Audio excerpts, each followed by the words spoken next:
is Hula Hoop Chronicles. Okay, so this is where we have candid conversations, and you don't want to pick between the two. No, I shouldn't have to. I think whoever is the candidate, the person who can do the best job.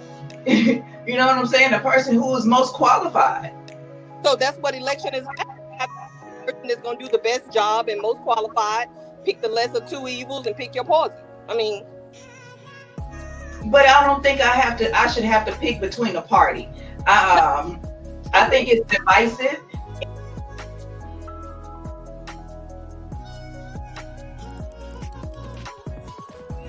Hello, everybody.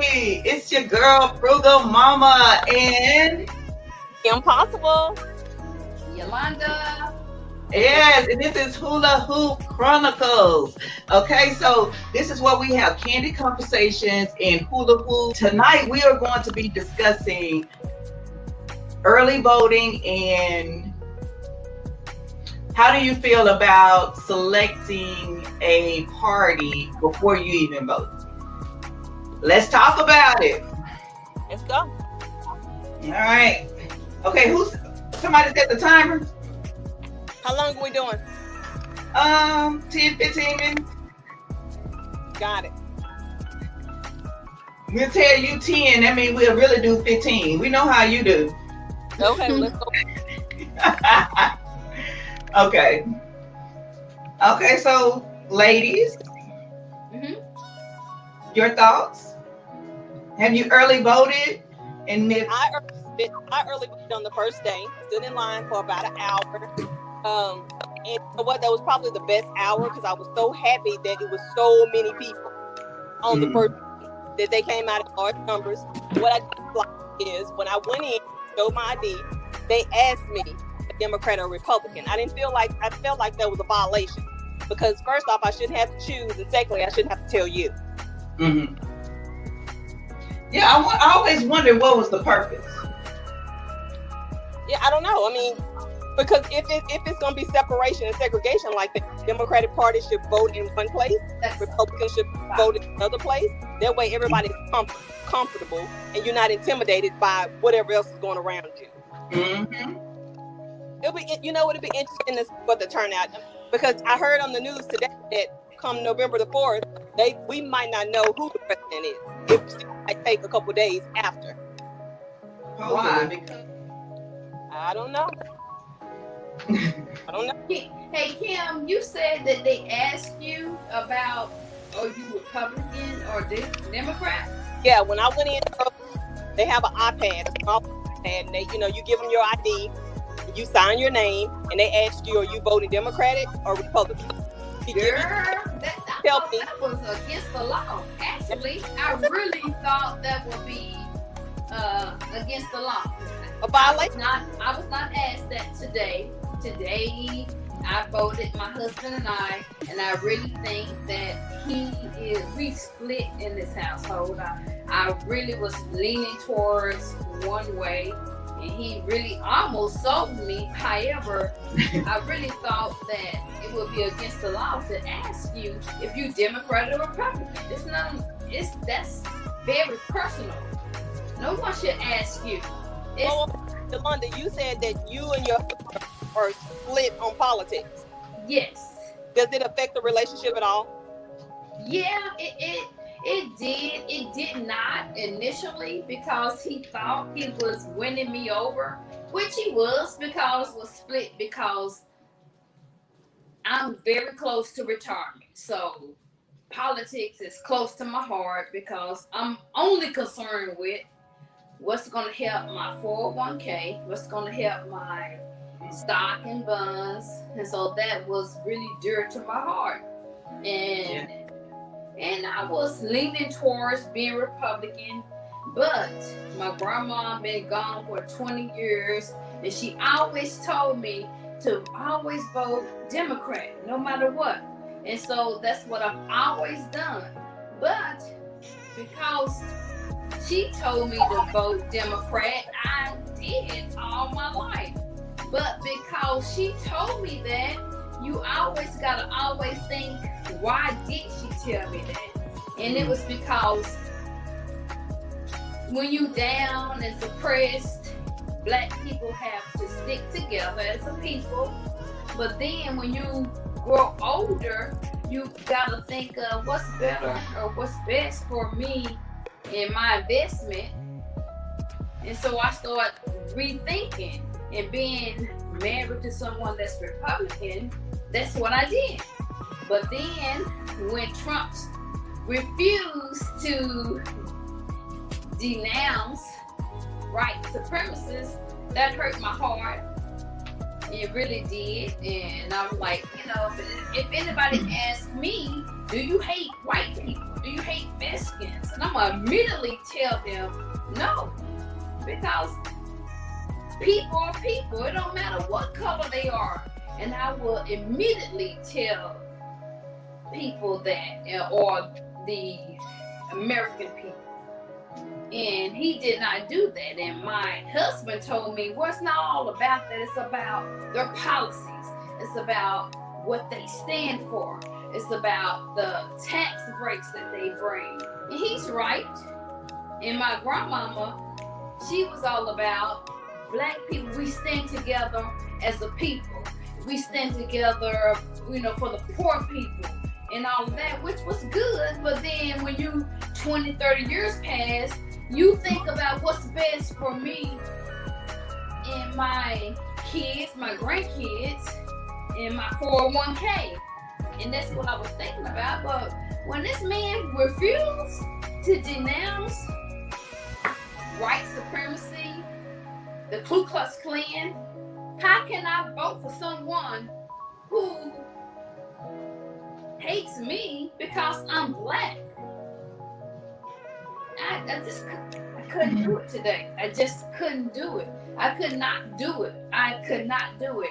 And then on the other hand, Biden, the only thing that hurts from what I saw, if you make $400,000 or more a year, you're gonna have higher taxes. Well, guess what?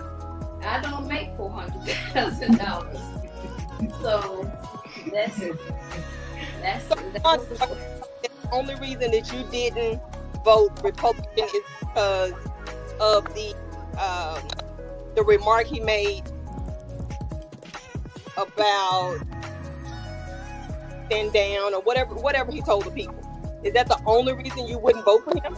No, because that wasn't the only reason, but that was one other reason, and another reason is he does not represent, because I am a leader.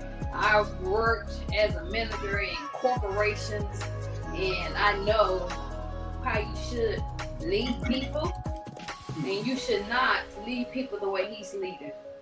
He like the coronavirus. I know you should not arouse the people and say, hey, we got a deadly virus and we need to run for cover and let's do this. I know he was right for kind of suppressing it, but it's just that he downplayed it way too much. He acted as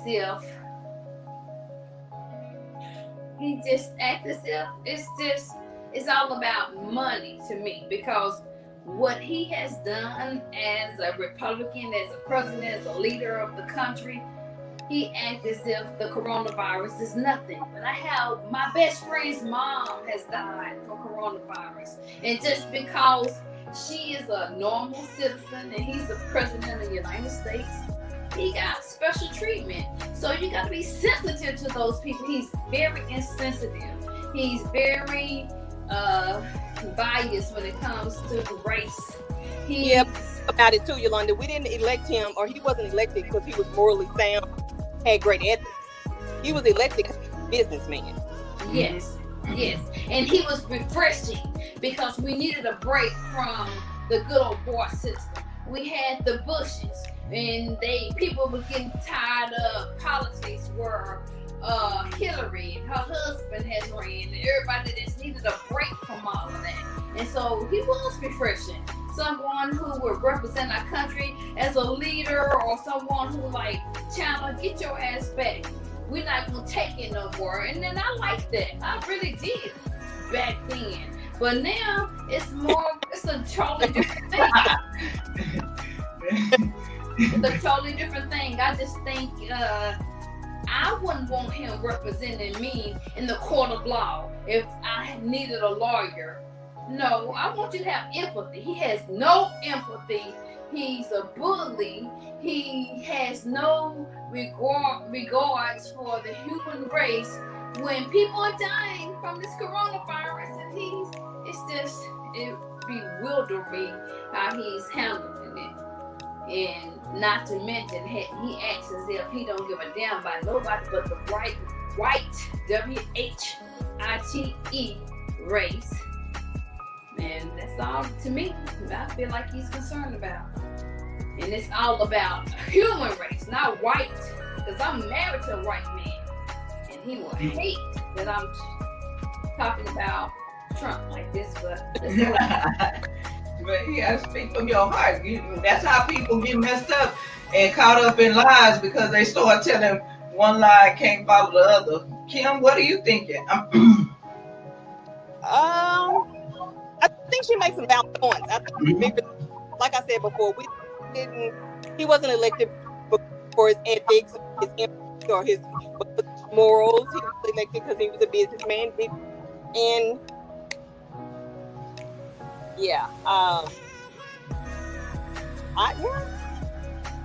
I don't know. I guess it's hard for me. It's hard for me to explain. It's a lot. We got time. No, actually, we don't. We have about 7 minutes left. So today we got time. Okay. I think the whole political thing has, over time, especially now, caused separation. Separation is not what we need. Exactly. We need to come together. I don't think that it's fair that you have to choose if you're red or blue. Because for me, I agree with a lot of things in a lot of politics, and it all don't agree with Democrat or Republican. So what does that make me? Does it make me wrong? Does it make me? How do I classify? What title do I wear? That's what it is. I might agree with this on the red, and I might agree with this on the blue, and vice versa. But you can't just pick one or the other, because even on the in the primary, you gotta pick Democrat or Republican. You don't want to pick between the two. No, I shouldn't have to. I think whoever is the candidate, whether they're liberal, conservative, whatever, I should be able to choose as I feel. Yeah. I shouldn't have to just choose a title. Right. I don't understand why it isn't like that. I don't understand. Maybe just because of funding, maybe. But that'll always put one party over another because of classism. I don't think that I should be asked or have to choose. That's how I think we get away from actually having the correct person in an office versus what's the correct person? Like the person who can do the best job. You know what I'm saying? The person who is most qualified. So that's what election is. Have the person that's going to do the best job and most qualified. Pick the lesser of two evils and pick your poison. I mean, but I don't think I should have to pick between a party. I think it's divisive, and I think it is intentionally divisive, and definitely have to vote. Because a lot of people are like, well, it don't matter about the president. Well, it matters about a whole bunch of other stuff. You know, you have to think about these things. What's on these ballots? The sheriff. Okay, you have relatives that are constantly being locked up, and these are people who are making decisions about the people's futures. So that's not voting for. That's voting for. Sorry, I'm a little hard. Yeah, but I don't know what's all on the ballot this time. But I know that we have, it's different in every area. But you have to get, huh? Are you not going to early vote? Oh yeah, I'm voting Friday. So can you take your children when you go and vote? I often wonder that. I do. And I need them to know that this is something that we all need to do and we all need to be a part of. my question is it permissible? Can you take you take your children in there? Yes. Oh, okay. Mm-hmm. On Yolanda. Okay. Yolanda, that phone stand is giving her head tonight. Girl. Yes, early bird if we can, because anything can happen on election day. We, especially here, we in Texas, we can have a ice storm in October, a blizzard. Any last thoughts, ladies? Yes, I just want to say, in my opinion, no matter who you vote for, just vote. And the reason why I say that, if you voting for Trump or Biden, it don't make a difference. Just vote, because so many people, our ancestors, have died just to vote. So just vote. It don't matter. Wait a minute. Ice Cube say, didn't nobody, none of the ancestors die to vote. Don't let me misquote him, because he called out that CNN reporter. But anyways, basically, he said, didn't know our ancestors didn't die to vote. They died in the process of trying to vote. Right. Woo! That is correct. That's correct. Even though, like my son said tonight, he just graduated from college a year ago. So his registration was in the city that he graduated college from. So he went to vote today and they denied him. So he was like, Mom, I can't vote because they said I was in Huntsville. I was like, well, it's okay, son, because it's too late to change your city and all of that. Go to Huntsville. Road trip. Yeah. Well, his birthday's in a couple days. He just come back from Atlanta, and I don't want him to go a few hours. But that's a good point, Kim. Any way it go, I don't care where you are, that tells whoever is elected, whoever is in any of your local offices, that this is important to you. Okay, it's not. It starts off just like a foundation on a house. It started off with local, then it goes county, state, federal. It tells them people that this is important in it, and if there is something that means something to me, that I'm gonna get out and I'm gonna vote and I'm gonna represent. Get y'all butt out there and go vote. But the key word is start out local. You got the process. That's right. Yes. That's right. Because if you in a neighborhood and they know you don't care, that you're not gonna get out there and vote and express your wants, needs, and desires, what you're not gonna stand for, what you are gonna stand for, then they're gonna do whatever they want to do. They're gonna run them up. They're gonna get in and do whatever they want to do instead of doing what's best for the constituents of these neighborhoods. It don't matter what situation is, you did your part. You did your part to vote. Let your voice. Kim, yeah, I feel like I should be singing "Lift Every Voice and Sing till earth and heaven." All right, guys, y'all have been hula hooping currently for 25 minutes. Okay, all right. Good night, ladies. All right. I appreciate each and every one of you all. We had last thoughts a minute ago, yeah, we had last thoughts a minute ago, but I do want to say it's not too late to go ahead and early vote. You never know what's going to happen on election day. Go let people know that everything that is going on in the world is important to you by casting your vote. It's all layered, local, county, state, federal. It all matters. Go vote. Anything else? Are you running for discount? Not at all. Of the North, but I am vested in the local, because that's where they concentrate on the school and the education system and the roads and the this and the that. Definitely the roads. Yes, honey. It took us 8 years to get one highway fixed. Yes, we need them to get up on it. Right. But I'm active in our local government, because like if I have an issue, I'm calling up to the code enforcement, to the whoever. I need to figure out how to get stuff resolved. Period. That's right. Then you there for a reason. All right. Bye, y'all. Bye. Have a good one.